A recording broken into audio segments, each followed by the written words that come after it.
लाल बाबा rice studio से आप देख रहे हैं न्यूज 18 बिहार झारखंड। नमस्कार, आप देख रहे हैं अपना बिहार। मैं हूं शुभे मिश्रा आपके साथ। बिहार में आएगी किसकी बहार, इस पर न्यूज 18 की नजर लगातार बरकरार है। और देखिए, इसी बीच सियासी गलियारे से बड़ी खबर आ रही है। आरजेडी ने अपने उम्मीदवारों की लिस्ट जारी कर दी है। आधिकारिक लिस्ट जारी कर दी गई है। 143 उम्मीदवारों की ये लिस्ट है, जिसमें आरजेडी लड़ती हुई नजर आ रही है। आपको बता दें कि पिछली बार 144 सीटों पर राष्ट्रीय जनता दल ने चुनाव लड़ा था और इस बार एक सीट कम पर अपने उम्मीदवार को उतारा है। आरजेडी ने 24 महिला उम्मीदवारों पर दांव लगाए, 18 अल्पसंख्यक उम्मीदवारों पर भी भरोसा जताया है। तो बड़ी खबर आपको बता रहे हैं, राष्ट्रीय जनता दल की तरफ से 143 उम्मीदवारों की लिस्ट जारी की जा चुकी है और जिसमें अलग अलग समीकरण को साधने की कोशिश की गई है। महिलाओं का ख्याल रखा गया है।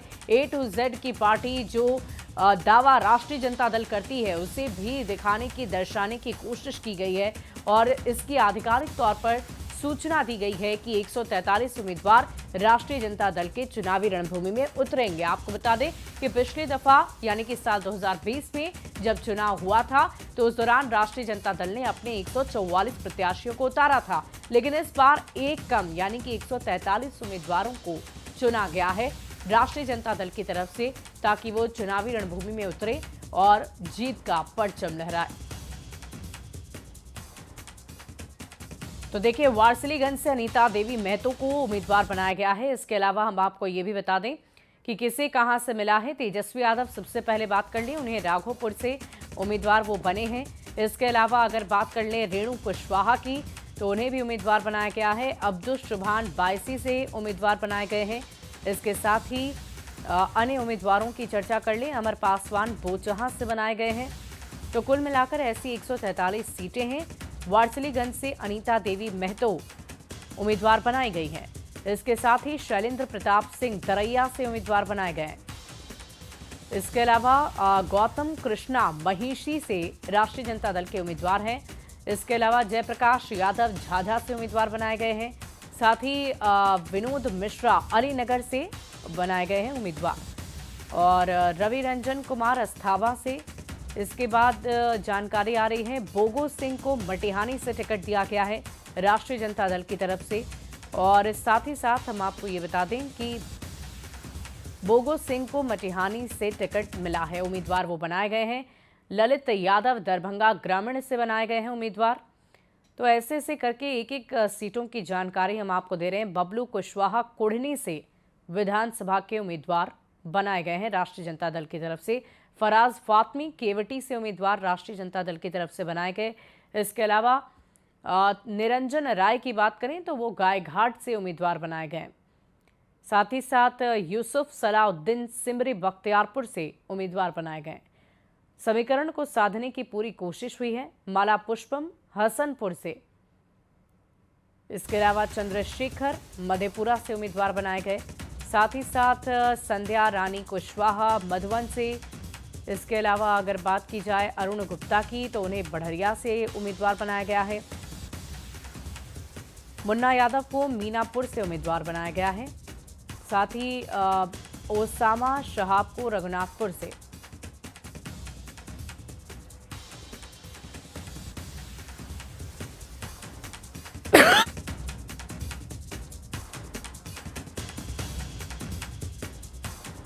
खेसारी लाल को छपरा से टिकट दिया गया है, उम्मीदवार वो बनाए गए हैं।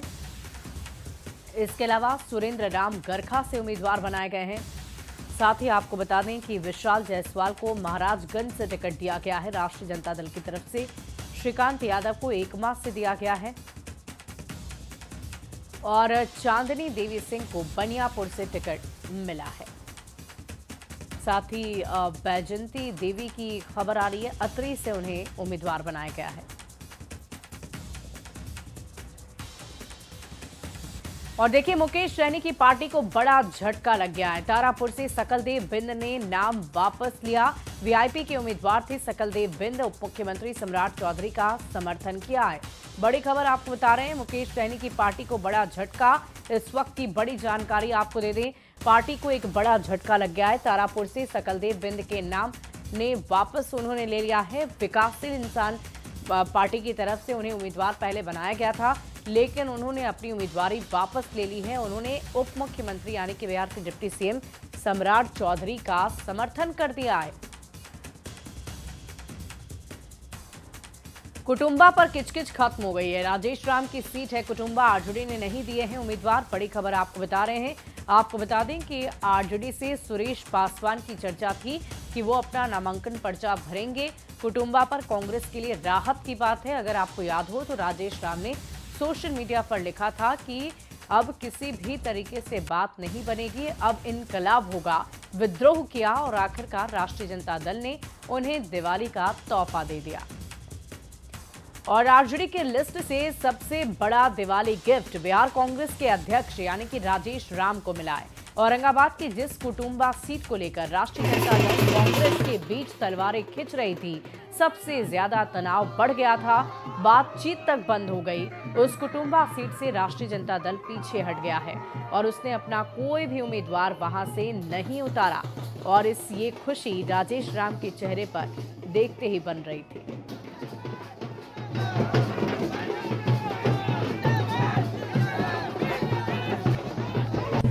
और यहाँ सभी कार्यकर्ताओं गठबंधन का जो है समर्थन है, हम सबके प्रति आभार प्रकट करते हुए धन्यवाद देते हैं कि ये कम समय में हमें इन कार्यकर्ताओं ने जितना उत्साह भरा है, हम आने वाला समय में एनडीए को बाहर करें।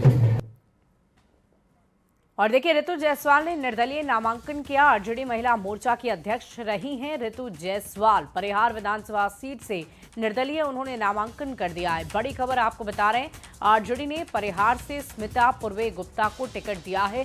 पिछले विधानसभा चुनाव में कम वोटों से वो चुनाव हारी थी और इसलिए ऋतु जायसवाल ने खुद ही निर्दलीय प्रत्याशी बनकर चुनावी रणभूमि में उतरने का ऐलान कर दिया है।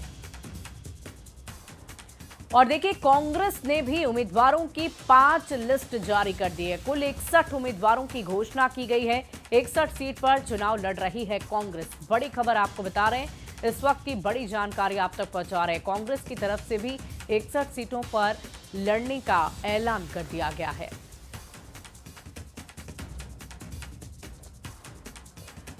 और 5 सीट पर आरजेडी कांग्रेस की भिड़ंत, महागठबंधन में फ्रेंडली फाइट की स्थिति नजर आ रही है। 5 सीट पर आरजेडी कांग्रेस की भिड़ंत होगी। वैशाली, लालगंज, नरकटियागंज में सीधी टक्कर, सुल्तानगंज, कहलगांव में फ्रेंडली फाइट होगी। 5 सीट पर एक दूसरे के खिलाफ लड़ाई। और वो 5 सीट कौन कौन सी है देखिए। वैशाली, लालगंज में सीधी टक्कर है। अजय कुशवाहा और संजीव सिंह के बीच में ये लड़ाई है। देखिए, कांग्रेस और आरजेडी के बीच में जहां भिड़ंत हो रही है वो 5 सीट हम आपको बता रहे हैं। शिवानी शुक्ला, आदित्य कुमार राजा, लालगंज की ये सीट है जहां फ्रेंडली फाइट की स्थिति अभी भी बनी हुई है। इसके अलावा आपको बता दें कि चंदन सिन्हा सुल्तानगंज से राष्ट्रीय जनता दल के प्रत्याशी हैं और ललन सिंह को कांग्रेस की तरफ से उतार दिया गया है। तो आप देख सकते हैं अभी भी फ्रेंडली फाइट बरकरार है महागठबंधन के भीतर। कहलगांव की भी वही स्थिति है। रजनीश भारती राष्ट्रीय जनता दल से और प्रवीण सिंह कुशवाहा कांग्रेस की तरफ से उम्मीदवार। दीपक यादव को नरकटियागंज से आरजेडी ने टिकट दिया है। वहीं शाश्वत केदार पांडे को कांग्रेस ने टिकट दे दिया है। और देखिए, इन सब के बीच चुनाव में पप्पू यादव ने विस्फोटक बयान दे डाला। महागठबंधन को लेकर उन्होंने बड़ा बयान दिया। पप्पू यादव ने कांग्रेस को गठबंधन तोड़ने की नसीहत दे डाली है। पप्पू ने कहा कि 12 जगह 2-2 उम्मीदवार उतार दिए, क्या ऐसे गठबंधन चलता है? पप्पू यादव ने यह भी कहा कि कांग्रेस को अब निर्णय ले लेना चाहिए। बार बार कह रहा हूं, गठबंधन वापस लीजिए। टिकट बांटने के तरीके को भी पप्पू यादव ने उस पर सवाल खड़े कर दिए। तो देखिए, पप्पू यादव ने जो बयान दिया उसके बाद बिहार की सियासत भी गर्म हो गई है। उनके इस बयान को लेकर चर्चा हो रही है। उनसे ये तक कहा जा रहा है कि उनके नसीहत की जरूरत नहीं है। मंडल में रंजीत रंजन जी ने बनवाया तो याद ही नहीं है। और जिस वर्कर को कांग्रेस ने टिकट दिया है वो तो 2 कट्ठा जमीन भी नहीं है, पैर में चप्पल में नहीं। लगभग जगहों पर कांग्रेस ने तो गरीब वर्कर को टिकट दिया। आप मनोज विश्वास को देखिए, सुबोध मंडल को देखिए, कौन कोई मतलब है? अब हमको बताओ हमारे क्षेत्र आप टिकट कटवा रहे हैं, कह रहे हैं आपके कारण अव्यवस्था फैल गई है कांग्रेस। ये 12 जगह कैंडिडेट उतार दिया गया डबल, इससे गठबंधन चलती है? हाँ, क्षमता क्यों नहीं है बोलने की? कांग्रेस को निर्णय लेना चाहिए। अभी भी युवा अध्यक्ष के सीट पर किसी बड़े ठेकेदार को दे दिया, ललन जी के सीट पर आरजेडी ने सुबह। और देखिए पप्पू यादव के इस बयान पर बिहार में सियासत गर्मा गई है। देखिए, महागठबंधन में सब कुछ ठीक है, सही समय पर सारे मामले सॉर्ट आउट कर लिए जाएंगे और सब कुछ स्पष्ट रूप से सामने आ जाएगा। बिहार की जनता के हितों के लिए, जनता के सवालों पर, जनता के मुद्दे पर तेजस्वी जी के नेतृत्व में महागठबंधन पूरे विचारों के साथ, पूरे समन्वय के साथ और जनता और जनता के मुद्दे के साथ जनता के बीच जाने का काम कर रही है। माननीय सांसद पप्पू यादव को महागठबंधन के बारे में बयान देने से पहले उनको राहुल गांधी से वार्तालाप करना चाहिए।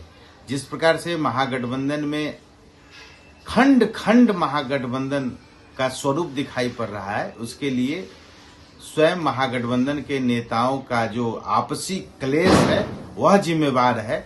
अब जब कहीं पूछ नहीं हो रही है तो विचलित माननीय पप्पू यादव जी अपने गठबंधन के बारे में जहर उगलने लगे हैं।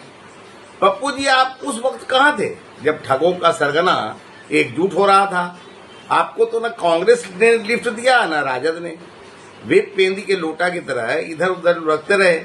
अब आपकी नींद टूटी है, आपके सलाह की अब कोई जरूरत भी महसूस नहीं करता। देखिए, हर गठबंधन में छोटी मोटी चीजें होती रहती है, तो ये छोटी मोटी चीजों पे ध्यान देने की जरूरत नहीं है। और हमसे ज्यादा तो एनडीए गठबंधन में बिखराव है। वहां पे देख लीजिए, बड़े बड़े नेता आके लगे हुए हैं लोगों को मनाने में। हमारे यहाँ एक थंब रूल है कि जो जहां से जीत सकता है वो कैंडिडेट देगा, और इंडिया गठबंधन प्रतिबद्ध है एक मजबूत गठबंधन के साथ बिहार को एक मजबूत सरकार देने के लिए। कुछ समय रुकिए, सब ठीक हो जाएगा।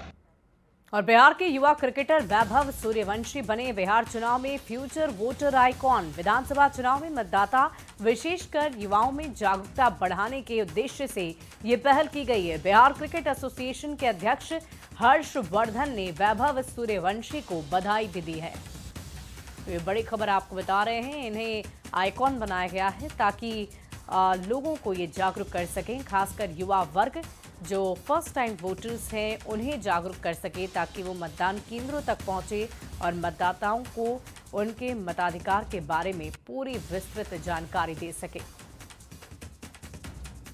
और केंद्रीय गृह राज्य मंत्री नित्यानंद राय ने एक बार फिर महागठबंधन पर निशाना साधा है। नित्यानंद राय ने कहा कि विपक्ष का गठबंधन स्वार्थ का गठबंधन है और ये घमंडिया लोगों का गठबंधन है जिसमें स्वार्थों की टकराहट है। ये लोग परिवार से बाहर कुछ नहीं सोचते।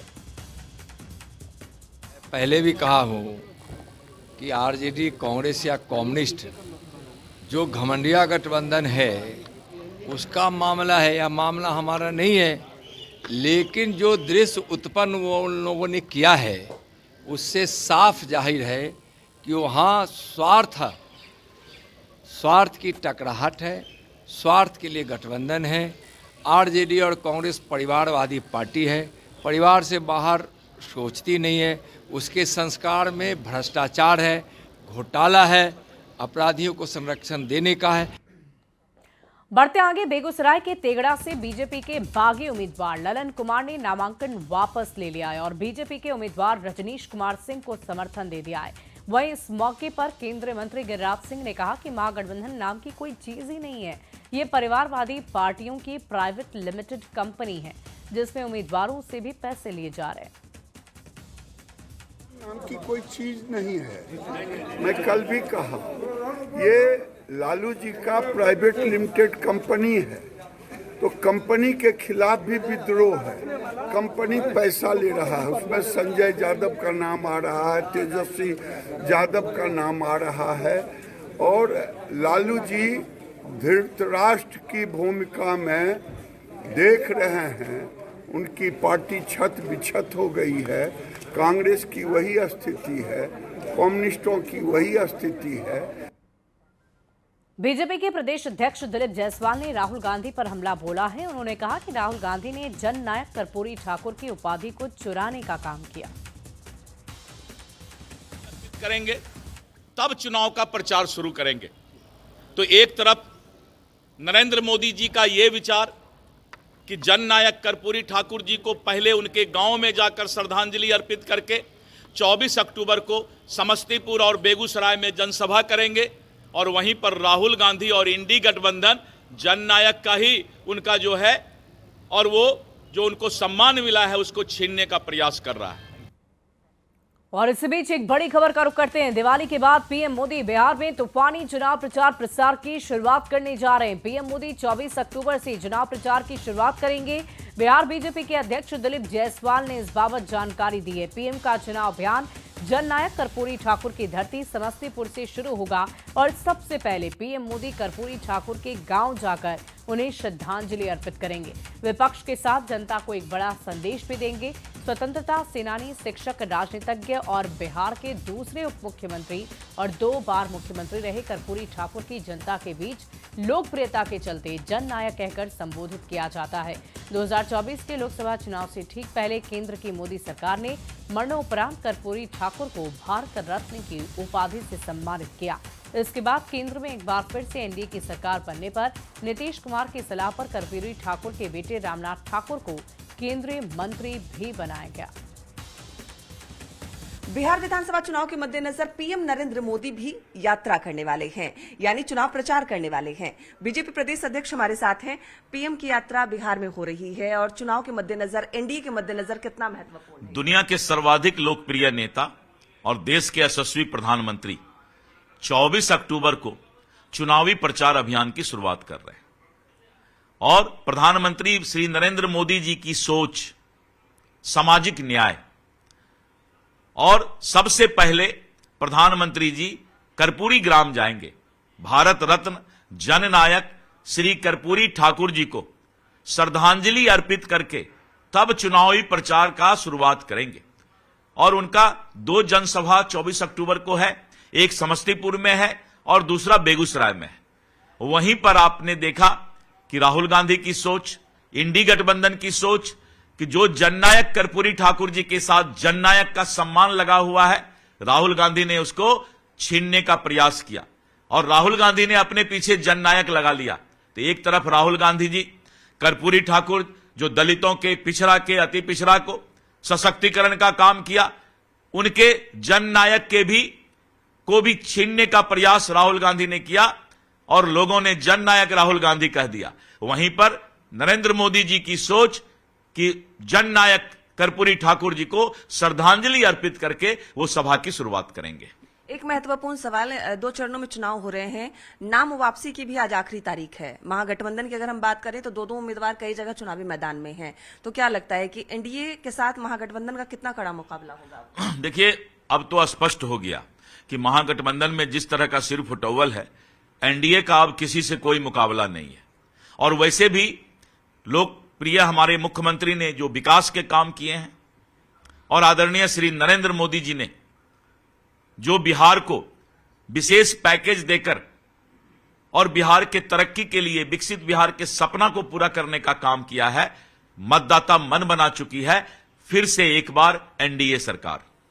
बिल्कुल, तो फिर से एक बार एनडीए की सरकार बनेगी और साफ तौर पे कहना है कि पीएम नरेंद्र मोदी आ रहे हैं, चुनावी सभा करेंगे, साथ ही साथ जननायक को सम्मान भी देंगे, जो कहीं ना कहीं विपक्ष की तरफ से वो सम्मान नहीं दिया गया। कैमरामैन धर्मवीर के साथ विनीता मिश्रा, न्यूज़ 18 पटना। और आइए अब आपको ये बताते हैं कि आखिर जननायक को श्रद्धांजलि से क्या संदेश पीएम मोदी देना चाहते हैं। देखिए, 24 अक्टूबर को समस्तीपुर में पीएम मोदी आ रहे हैं। कर्पूरी ठाकुर के गांव जाएंगे प्रधानमंत्री और जनसभा से पहले जननायक को नमन करेंगे। श्रद्धांजलि देकर एक बड़ा संदेश देने की कोशिश होगी। और देश में एक ही जननायक है। पिछले दिनों कांग्रेस के पोस्ट पर विवाद भी हुआ था। राहुल गांधी को जननायक बताया गया था। कर्पूरी की धरती से कांग्रेस को बड़ा संदेश देने की कोशिश पीएम मोदी की तरफ से होगी, क्योंकि टाइटल चोरी नहीं चलेगी, इसकी चर्चा पहले भी पीएम ने की है। कई बार अखिलेश यादव के समर्थन में जननायक के पोस्टर लग चुके हैं। पप्पू यादव ने तेजस्वी यादव को भी जननायक बता दिया था। यानी पीएम मोदी जननायक की धरती से एक साथ राहुल, तेजस्वी और अखिलेश तीनों को चित करेंगे। पीएम मोदी ये भी संदेश देना चाहते हैं कि एनडीए ही पिछड़े और अति पिछड़े की असली हितैषी है।